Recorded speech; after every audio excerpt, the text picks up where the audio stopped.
আমরা এই মুহূর্তে আছি নান্দনিক সংলাপ, সাতক টু সুনামগঞ্জ ফেসবুক পেজ এবং সিলেটের ম্যাগাজিন ইউটিউব চ্যানেল। তো আশা করব আপনাদের ভালো লাগবে নান্দনিক সংলাপ। আশা করি আপনাদের ভালো লাগবে। আপনারা যারা আছেন দেশে বিদেশে অবশ্যই আপনাদের মতামত কমেন্ট বক্সে লিখবেন। আমাদের সামনে আজকে অতিথি যিনি আছেন আপনারা অনেকেই হয়তো চেনেন, সোশ্যাল মিডিয়াতে এবং টিভি নাটকে খুবই জনপ্রিয় একটি মুখ, বাংলাদেশের সুনামধন্য অভিনেতা হুমায়ুন কাবেরী। তো আমার পাশে বসে আছেন, আমরা আজকে ওনার কাছ থেকে জানবো যে বর্তমান সোশ্যাল মিডিয়ার অবস্থা এবং পরিস্থিতি কি, এবং এই সোশ্যাল মিডিয়াতে এসে নাটকের যে মান মর্যাদা কী পরিমাণ আছে এবং কী পরিমাণ নাটক তারা বর্তমানে বাজারজাত করতে পারছে, এই বিষয়গুলো নিয়ে আজকে ছোট্ট একটি প্রতিবেদন তৈরি করছি। তো সাথে থাকুন। তো আমরা আপনাকে অসংখ্য ধন্যবাদ হুমায়ুন কাবেরী ভাই। আপনাকে আসলে আমরা পেয়েছি, এটা আমাদের অনেক ভালো লাগে, কারণ বর্তমান সোশ্যাল মিডিয়া বলেন আর টিভি চ্যানেল বলেন সব জায়গায় কিন্তু দেখি আপনার নাটক প্রতি মাসেই কিন্তু চলছে, কয়েকটি, একটি দুটি বললে হবে না, কয়েকটি। তো এই সময়ে আপনি আসলে কিভাবে পার করছেন? না, আসলে আমি তো আগে অভিনয় করতাম। এখন রিসেন্টলি আমি লেখালেখিও করি। এখন রিসেন্টলি আমি বেশি মনোযোগী হলো ডিরেকশনে। আমি ডিরেকশন দিচ্ছি, নাটক লিখছি এবং অভিনয় করছি। অভিনয়টা এখন কম করি, শুধু আমার নাটকে অভিনয় করি, আর অন্য নাটকে অভিনয় করা হয় না। কিন্তু এক সময় আমি শুধু অভিনয় করতাম, তখন অনেকের নাটকে অভিনয় করতাম। তো বিষয়টা হলো কি, সোশ্যাল মিডিয়ায় যে আপনার নাটক হচ্ছে, এখন ভালো ভালো নাটক হচ্ছে। এই নাটক একটা একটা সুবিধা হচ্ছে যে আসলে এই যে আগে যে গ্রাম অঞ্চলে বা প্রত্যন্ত অঞ্চলে ভালো ভালো প্রতিভা ছিল, এদের প্রতিভা বিকাশ করার কোনো জায়গা পেত না। এখন কিন্তু সোশ্যাল মিডিয়া যে ইউটিউব বা ফেসবুক, এইসব কারণে অনেকে কিন্তু অনেক প্রতিভা উঠে এসেছে। অনেকে আছে যারা পেজে কাজ করতে করতে এখন তারা টেলিভিশনে বড় বড় পর্দায় আমাদের সাথে কাজ করে বা বড় বড় স্টারের সাথে কাজ করে, এই শুধুমাত্র সোশ্যাল মিডিয়ার বদলতে, এবং তাদের প্রতিভাও বিকাশ হচ্ছে। এটা আমি কিন্তু খুব ভালোভাবে দেখি আসলে। হুমায়ুন ভাই, আপনার নাটক জীবনে কতদিন পার করলেন আপনি? আমি নাটক জীবনে প্রায় 25-30 বছর। 25-30 বছর। এই পর্যন্ত তো আমার মনে হয় বাংলাদেশের এমন কোনো টেলিভিশন নাই যে আপনার নাটক যায়নি। না, সেটা অনেক কোনো টেলিভিশন বাকি নেই। বাকি নেই। তা বর্তমান সময়ে সোশ্যাল মিডিয়ার সময়ে তো আপনার নিজের চ্যানেল আছে এবং অন্য চ্যানেলে কাজ করছেন, না, তাছাড়া এইখানে একটু আপনার সাথে আমি ডিফার করি। আসলে আমার নিজের চ্যানেলে আমি মনোযোগী হতে পারি না। তার কারণ হলো, আমরা হলাম যেহেতু ডিরেকশন দিই, তো আমি অর্ডার দেয় যে আমাকে একটা নাটক বানায় দেন, তখন আমি ওই নাটক বানাই দিই, কিন্তু নিজের জন্য নাটক বানানোর সময়টা পাই না। আর নিজের জন্য করতে না, পারছেন। এটা সময় পাই না। তার কারণ হলো গিয়ে, আমাকে সারাক্ষণই লেখালেখি এবং ডিরেকশনে থাকতে হয়। আসলে কি, একটা ডিরেক্টরের কিন্তু অনেক কাজ থাকে। একটা ডিরেক্টর যখন নাটকটা বানায়, ওটাকে বানানোর আগে প্রি প্রোডাকশন নিয়ে কাজ করতে হয়, যে সেটা কোথায় শ্যুট করতে হবে, কাকে নিতে হবে, এইসব অনেক কাজ থাকে। তারপরে যখন শুটিং হয়ে যায়, শুটিং হওয়ার পরে এটা এডিটিং থাকে, মিউজিক থাকে, এটা অনেক কাজ থাকে। তো এই কাজগুলো করতে করতে না, একটা নাটকের পেছনে আমাদের অনেক সময় 10-15 দিন চলে যায় আমাদের একটা নাটকে, অনেকটা 1 মাসও চলে যায়। তখন হয় কি যে আর বাকি যে সময়টা থাকে আমি লেখালেখি করি। এই জন্য এই সময়টা পেয়ে উঠি না যে আমি আসলে অন্য কাজ করব বা অভিনয় করব। অভিনয় তো এখন করতেই চাই না আমি। না, এখন তো যেটা বলছেন আপনি, যে আপনার দেখলাম সোশ্যাল মিডিয়াতে বেশ কিছু নাটক আছে যেটা আপনার নিজের লেখা এবং নিজের নিজে লেখা। অভিনয় করছেন, আবার ডিরেকশনও দিচ্ছেন। এতগুলো একসাথে করা, এই যে প্রতিযোগিতার সময় যেটা সোশ্যাল মিডিয়াতে অনেকেই আছেন সপ্তাহে তাদের নিজস্ব চ্যানেলগুলোতে নাটক ছাড়ছেন বা বিভিন্ন ধরনের ভিডিও তৈরি করে ছাড়ছেন, এক্ষেত্রে আপনি প্রতি মাসে কয়টা নাটক তৈরি করতে পারেন? আমাকে প্রতি মাসে আসলে ওই নাটক বানাতে হয় প্রায় মিনিমাম 4টা। 4টা? কারণ আমার ওই যে কিছু চ্যানেল আছে, তারপরে আমার চ্যানেলের জন্য কাজ বানাই। আমি কিছুদিন আগে একটা বানালাম জাহিদ হাসানকে নিয়ে। জাহিদ হাসান ভাই ছিল আর্টিস্ট, আর আমি ছিলাম হলো ডিরেক্টর। তো সে নাটকের নাম হলো ব্যাচেলার বাড়িওয়ালা। সবাই তো ব্যাচেলার ভাড়াটিয়া নাম শুনেছেন, আমারটা হলো ব্যাচেলার বাড়িওয়ালা। যদি দর্শক আপনারা আমার নাটকটি দেখতে চান, ব্যাচেলার বাড়িওয়ালা লিখলেই চলে আসবে, জাহিদ হাসান। নাটকটা ভালো লাগবে, এবং নাটকটা খুবই পরিশ্রম করে করেছি এবং জাহিদ ভাইকে প্ল্যান করে আমি আগিয়েছি। এটা অনেক ভালো একটা নাটক হয়েছে। তারপরে আমার রিসেন্টলি, আমি এখন লাস্ট আমার যে এডিটিং টেবিলে যেটা চলছে, সেটার নাম হলো দ্য লাস্ট পোর্ট্রেট। আচ্ছা। এখানে আমার বন্ধু এটা লিখেছে, আর এটাকে ডিরেকশন দিয়েছি আমি। এটা আমাদের এডিটিং টেবিলে আছে, এটা কাজ চলছে। এখানে আমি আর্টিস্ট নিয়েছি হলো গিয়ে অর্ষা, শতাব্দী অদূত আর রনক হাসান, এদেরকে নিয়ে কাজ করেছি আমরা। আচ্ছা, আমরা আরেকটি বিষয় জানতে চাই, বর্তমান চলচ্চিত্রের যে বিষয়টা আছে, চলচ্চিত্রে আমরা দেখছি বর্তমানে নাটকীয়ভাবে যে ছবিগুলো হচ্ছে সেগুলো কিন্তু বাজারজাত হচ্ছে, এবং সেগুলো গত কয়েকদিন হাওয়া সিনেমা, যেটা একদম নাটকের একটা অংশ ধরা যায়। আর সিনেমার মধ্যে তো ফাইটিং থাকে, মারামারি থাকে, বা লম্বা লম্বা গান থাকে। তো সেগুলো ছাড়া এখন চলছে সেই সেই চলচ্চিত্রগুলো, এবং হিটও করছে। তো এই বিষয়ে আপনার কি বক্তব্য রয়েছে? আসলে মানুষ কিন্তু বাস্তবতা পছন্দ করে। আপনি বাস্তবতা নিয়ে নাটক, আমরা যারা নাটক করি আমরা বাস্তবতা নিয়েই করি। যেমন আমরা যখন একটা আর্টিস্ট আর একটা আর্টিস্টের সাথে যখন সংলাপ দিই, ন্যাচারাল সংলাপ দিই, কেমন আছিস, কোথায় যাচ্ছিস, কিন্তু ফিল্মের টোনটা ছিল একটু আলাদা। আর ফিল্মের ওই টোনটা তো দেখে দেখে বড় হয়েছে সবাই। এখন ফিল্মের টোনটা চেঞ্জ। হ্যাঁ, এই যে হাওয়া ছবিতে একটা ন্যাচারাল একটা ইয়ে ছিল, যেটা টেলিভিশন নাটক যারা বানায় বা নির্মাণ করে এবং যারা লিখে এরা কিন্তু এইটাকে মাথায় রাখে। আর এখন অতিরঞ্জিত কিছু অনেকে দেখতে চায় না, যেমন নায়ক লাফ দিয়ে গাছের মাথায় উঠলো, আবার লাফ দিয়ে নিচে নামলো, এটা কিন্তু এখন মানুষ দেখতে চায় না। কারণ কি এখন সবাই বাস্তববাদী। যার জন্যে দেখা গেছে যে আমরা বাস্তববাদী যে নাটকগুলো এইগুলো বা বাস্তববাদী ফিল্ম যেগুলো, এগুলোই কিন্তু দর্শক গ্রহণ করছে। আর ওই যে যেগুলো হলো গিয়ে যে এক্সট্রা ডায়লগ বা উচ্চবাচ্য করে সংলাপ, মারামারি, এগুলো এখন দেখতে চায় না মানুষ। কারণ এটা কারণ হলো গিয়ে যে মানুষ আস্তে আস্তে করে তাদের রুচি চেঞ্জ হচ্ছে, সব কিছু চেঞ্জ হচ্ছে। আর আমাদের বিদেশে বা অন্য অন্য যে ইয়ে আছে, যেমন তামিল ছবি, ইন্ডিয়ান ছবি, এদিকে খেয়াল করছে। তো এদের সাথে তাল মিলাতে গিয়ে আমাদের কিন্তু বাস্তবতা চলে আসছে।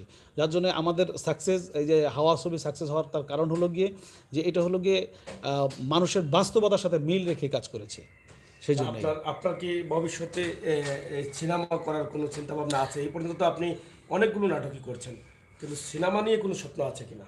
না, সিনেমা নিয়ে অবশ্যই স্বপ্ন থাকে। একটা ডিরেক্টরের লাস্ট স্বপ্ন হলো সিনেমা বানানো।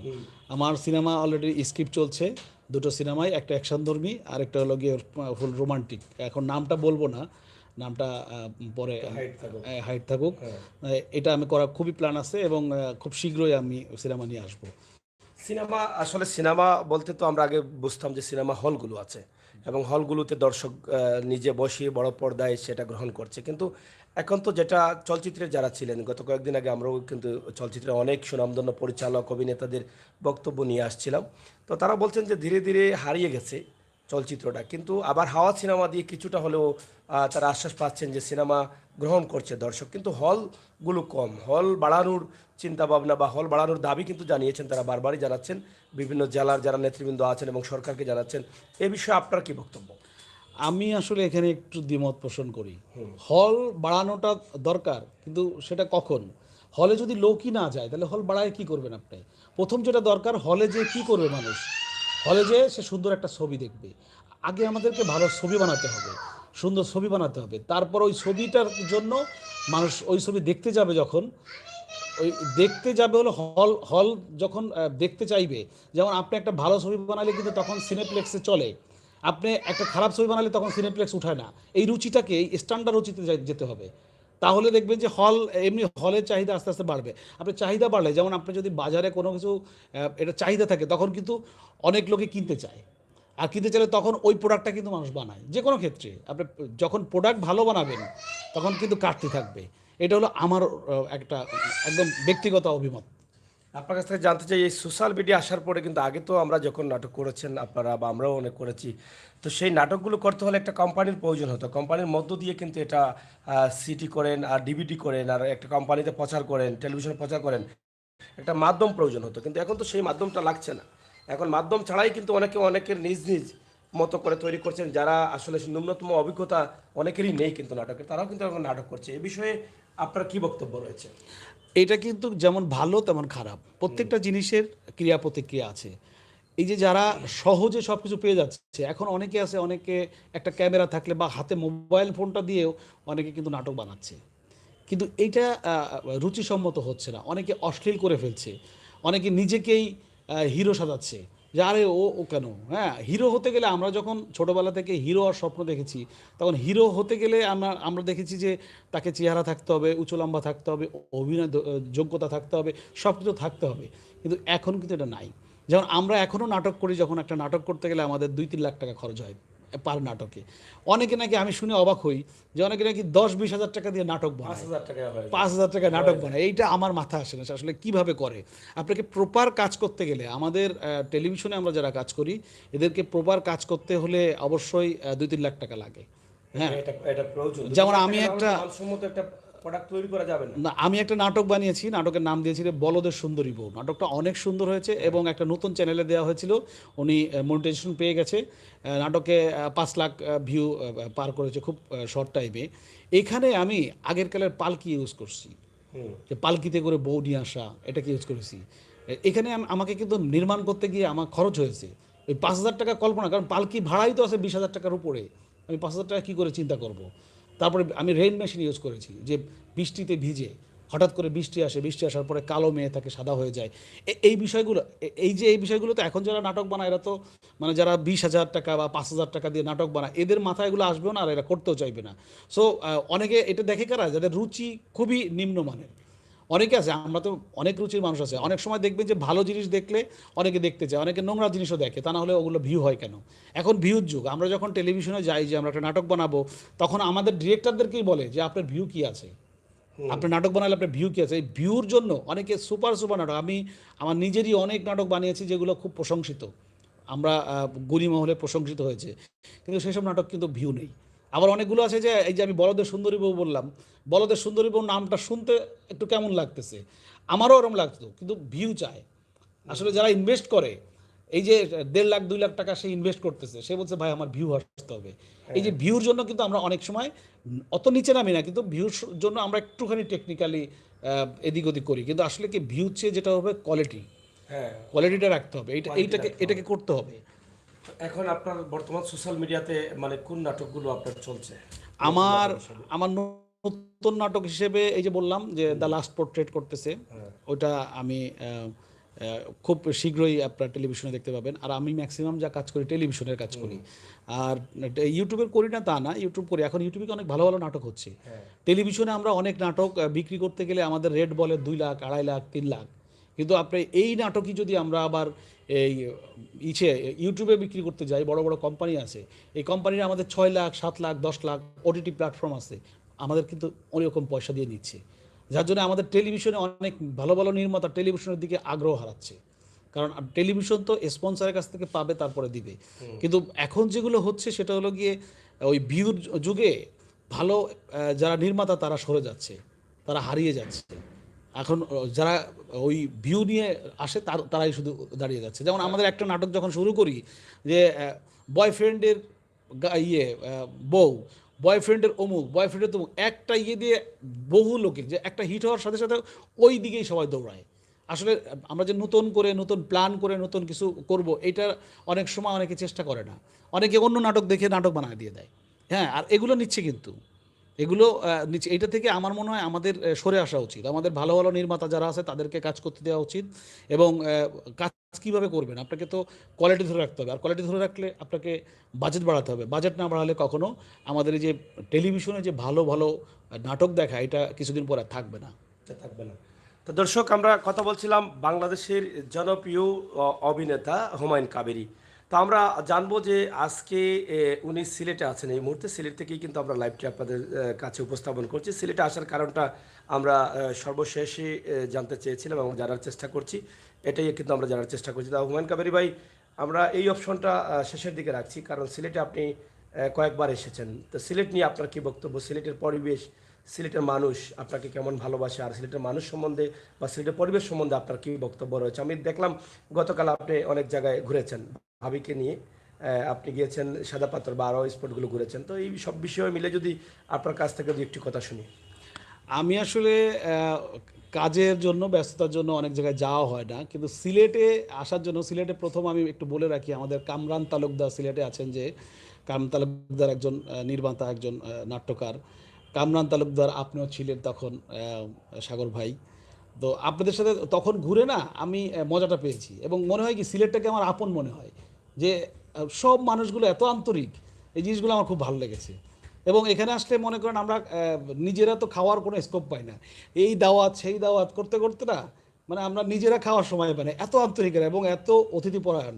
এই জিনিসগুলো আমার খুব ভালো লাগে সিলেটে। আর সিলেটে আমি ঘুরতে যাব চিন্তা করতেছি, চিন্তা করে কোথায় যাওয়া যায় কোথায় যাওয়া যায়, যখন চিন্তা করলাম যে না আমরা সিলেটে যাই, কারণ সিলেটে সব মানুষগুলো ভালো এবং এত সুন্দর সুন্দর স্পট সিলেটে। আর সিলেটে এর আগেও আমি আসছিলাম, মাঝে আমাদের একটা নাটক চলতো পাথরের কান্না, সেখানে আমরা জাফলংয়ে শুটিং করতাম। তো প্রতি মাসে আমাকে 2-3 দিনের জন্য আসতে হতো। তো তখন আসতাম হলো কাজের জন্য, আর এবার আসি শুধুমাত্র ঘোরার জন্য। এবং আমি আপনাদের সিলেটের যারা আছে আমার তাদের অতিথি পরায়ণতা আমাকে মুগ্ধ করেছে। আসলে খুবই ভালো জায়গা এবং খুবই ভালো মানুষ এখানে সব। আমরা আপনাদেরকে একটি বিষয় জানতে চাই যে দুটি মাজার আছে সিলেটের, খুবই জনপ্রিয় মাজার। অন্য মাজারগুলোতে যা হোক আর না হোক, যারাই কিন্তু বাইরে থেকে আসছেন সিলেটে হযরত শাহ এবং শাহপুরান রহমতুল্লাহি আলাইহির মাজার শরীফ জিয়ারত করে যান। তাছাড়া তো 360 জন অলি আছেন, এরপরেও কিন্তু সিলেটকে বলা হয় পবিত্র মাটি, অলিয়া উলিয়াদের ঘাঁটি। কারণ এই 360 জনের পরেও কিন্তু আরও অলিয়া উলিয়ারা রয়েছেন এই সিলেটে। তো অলিদের মাজারে আপনি গিয়েছিলেন কিনা বা জিয়ারত করেছেন কিনা? আসলে এই মাজারগুলোতে যাওয়ার জন্য ভাগ্য লাগে। আমি অনেক আগে একটা বড় কোম্পানির ব্র্যান্ডিং করতে আসছিলাম এবং নিয়ত করে আসছিলাম যে আমি মাজারে যাব, শাহজালাল রাদিয়াল্লাহু তাআলার মাজারে যাব, শাহপুরান রাদিয়াল্লাহু তাআলার মাজারে যাব, কিন্তু আমার সময় হয়নি। হ্যাঁ, মানে কোনো না কোনো কাজে হয়নি। কেন হয়নি ওইটাকে ধরে নিতে হবে যে আসলে আমার ভাগ্যে ছিল না। কিন্তু পরে এসে আমি এখন আসলে প্রথম প্ল্যান করি যে আগে মাজার জিয়ারত করব, তারপরে কোথায় যাব। তা আমি সেটাই করেছি এবার। যে আমি হ্যাঁ, এই যেমন একটু আগে আপনি যখন এখানে আসছেন তার আগে কিন্তু আমি মাজারে যে একটু ঘোরাঘুরি করলাম আমার ওয়াইফকে নিয়ে, কারণ আমার ভালো লাগে এসব। আর সিলেটে তো একটা পবিত্র স্থান আমার কাছে মনে হয়, আমাদের আসলে এটা খুবই একটা ভালো জায়গা, এটা বলে বোঝানো যাবে না। আমাদের সিলেটবাসীর একটা দাবি, আমরাও প্রায় সময় দাবিটি করি যে আধ্যাত্মিক রাজধানী হিসেবে সিলেটকে ঘোষণা করা হোক। তো এক্ষেত্রে আপনার কি বক্তব্য? যেহেতু আপনি নিজেও বলছেন এটা। না, অবশ্যই সিলেট হলো গিয়ে আমাদের, আমি যত জায়গায় গিয়েছি সিলেটের মতো এত সুন্দর এত জায়গা আমি কোথাও দেখিনি আসলে। এটা আধ্যাত্মিক জায়গা রাজধানী। সুন্দর না? প্রত্যেকে, আমি তো সেটা বললামই যে অতিথি পরায়ণ। প্রত্যেকটা মানুষের সাথে কথা বললে এবং আন্তরিকতার সাথে, যদি আমি কোনো জায়গা না চিনি, যদি বলি ভাই এই জায়গাটা কোথায়, বলে দেয়। আমি সবচেয়ে রাতে আমি আসছিলাম রাতে, ভোরে যখন আমি নামলাম সিএনজি ওয়ালা দেখলাম এমনভাবে আমাকে আমার গন্তব্যে নিয়ে আসছে, আমার কাছে মনে হলো আমার হয় কি ঢাকা শহরে থাকি তো, ঢাকা শহরে প্রতারক ভরা। ঢাকা শহরে কিন্তু ভালো লোকও আছে খারাপ লোক, কিন্তু চিনতে সিএনজিতে উঠলেন, ঢাকা শহরে রিক্সায় উঠলেন, আপনাকে 5 টাকার ভাড়া 50 টাকা চেয়ে বসবে। কিন্তু আমি দেখলাম যে এখানে এটা নাই, এখানে কেউ আপনার কাছ থেকে এরকম বেশি চাওয়া বা, এবং সে ফেয়ারভাবে এবং সার্ভিসটা এত দেয়। আমি যদি বলি যে ভাই এইখানে দাঁড়ান আমি তো যাবো ওইখানে, সে কিন্তু ওইখানেই পৌঁছায় দেয়, বলছে না সমস্যা নেই আপনি বসেন আমি ওইখানেই পৌঁছে দিচ্ছি। এই যে আমি যারা নিচু শ্রেণীর মানুষ, নিচু শ্রেণী বলবো না, যারা স্বল্প আয় মানুষ, এই স্বল্প আয় মানুষের ভিতরেও কিন্তু ওই লোভটা নাই যে এর সাথে একটু মিথ্যা কথা বললে যে আমি এর কাছ থেকে 10 টাকা 20 টাকা বেশি পাবো, এই মিথ্যা কথাটা কিন্তু এখানে লোকে বলে না। এই জিনিস, কারণ কি আমাদের প্রথম কোথাও নতুন কোথাও গেলে আমরা এইটাকে ফিল করি যে কোথাও যাচ্ছি কোনো ট্র্যাপে পড়ি কিনা, কোনো খারাপ জায়গায় কারো খারাপ মানুষের ইয়েতে পড়ি কিনা। এখানে দেখলাম না, এই ধরনের কোনো এখন পর্যন্ত প্রতারিত হন নাই? না, পাইনি। এবং আমি প্রথম যখন আসছিলাম তখন আপনাদের সাথে প্রায় 3-4 দিন ঘুরলাম, খুবই আন্তরিকতা সাথে আপনারা মনে হলো যে আপনাদের কোনো কাজ নাই, শুধু আমরা ঘোরার জন্য আসছি এরকম মনে হলো। এবং আপনাকে প্রত্যেকটা লোকই ব্যস্ত, কামরান তালুকদার আপনি প্রত্যেকের লোকই ব্যস্ত, কিন্তু তখন আপনারা সুন্দর করে সময় দিয়েছিলেন, এটা আমার খুব ভালো লেগেছিল। না, এখনো বলে আসলে আমরা সময় দিতাম না না, আসলে সময় দিতাম। আসলে কি এই ওয়াইফকে নিয়ে এসছি তো এখন আসলে নিজেদের মতো করে একটু করবো, কারণ অনেক লোক থাকলে আবার অনেক সময় আবার ইয়েও হয়। আবার তখন আমাকে সংবর্ধনা দিয়েছিলেন, আর এখন চেয়েছিলাম যে আসলে এই যে আপনি এখন ক্যামেরা নিয়ে আসছেন, আমি চাচ্ছিলাম যে একটু কথাবার্তা লুকোচুরি করে, হ্যাঁ লুকোচুরি করে এসে চলে যাব, সেটাই হয়েছে। কিন্তু ফেসবুকের বদলতে এটা আসলে হয় না, এটা আর কি। আমরা একটি বিষয় জানতে চাই, যেহেতু বর্তমান সময়ে আমরা বিশ্বকাপের আমেজে পার করছি বাংলাদেশ তথা সারা বিশ্বে, তা আপনিও তো একজন মানুষ হিসাবে ফুটবলকে ভালোবাসেন, জাতীয় খেলা ফুটবল। আপনার কোন দলটি, যদিও হেরে গেছে অনেক দল, তারপর আমার ভয় লাগছে যে আপনি মিথ্যা কথা বলেন কিনা, তারপরও আশা করবো যে সত্য কথা বলবেন, কোন দল আপনি সাপোর্ট করতেন? আসলে আমি কিন্তু সাপোর্ট করি, একটা দলই সাপোর্ট করি, এবং কেন করি এটা আমি নিজেও জানি না, সেটা হলো আর্জেন্টিনা। এটা করি কেন করি জানি না, প্রথম থেকে না প্রথম থেকে আমি কখনো আমি তো রাত জেগে খেলা দেখি না, বড় জোর একটা থেকে আধা ঘন্টা বেশি 1.5টা বা 2টা দেখি, আমি পুরো খেলা এখনো দেখিনি, কিন্তু আমি সাপোর্ট করি আর্জেন্টিনা। এখন বিশ্বকাপে তো আর্জেন্টিনা এবং ফ্রান্সের মধ্যে ফাইনাল খেলাটা হবে, সারা বিশ্বকে অপেক্ষায় রাখছে এবং 18 তারিখে হয়তো সেটা সম্পন্ন হবে। সারা বিশ্বের মানুষ কিন্তু 18 তারিখ অপেক্ষায় থাকবে টেলিভিশনের দিকে যে কে হচ্ছে বিশ্বকাপের মালিক। তা আপনি আসলে কি আশা করছেন, আপনার পছন্দের দলটি হবে না ফ্রান্স নেবে?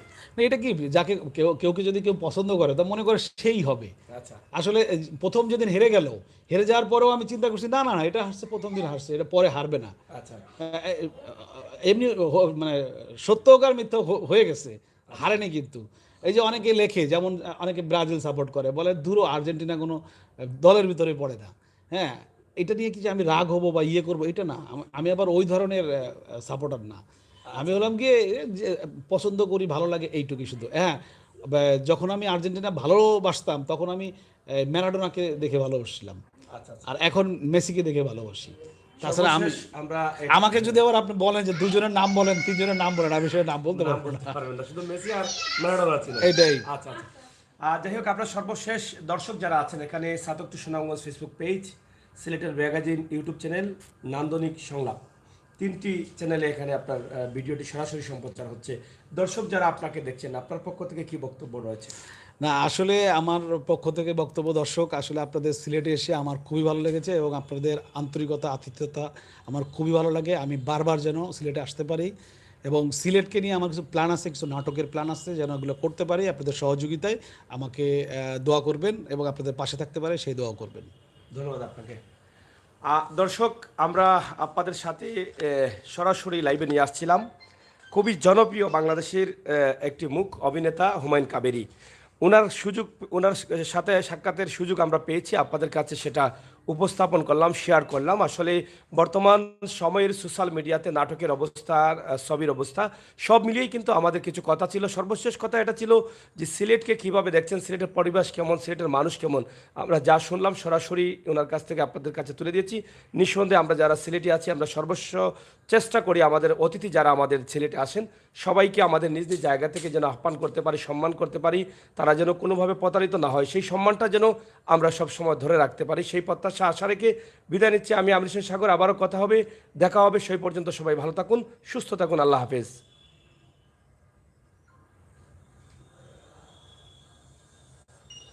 Thank you. আমার ছেলে যে এত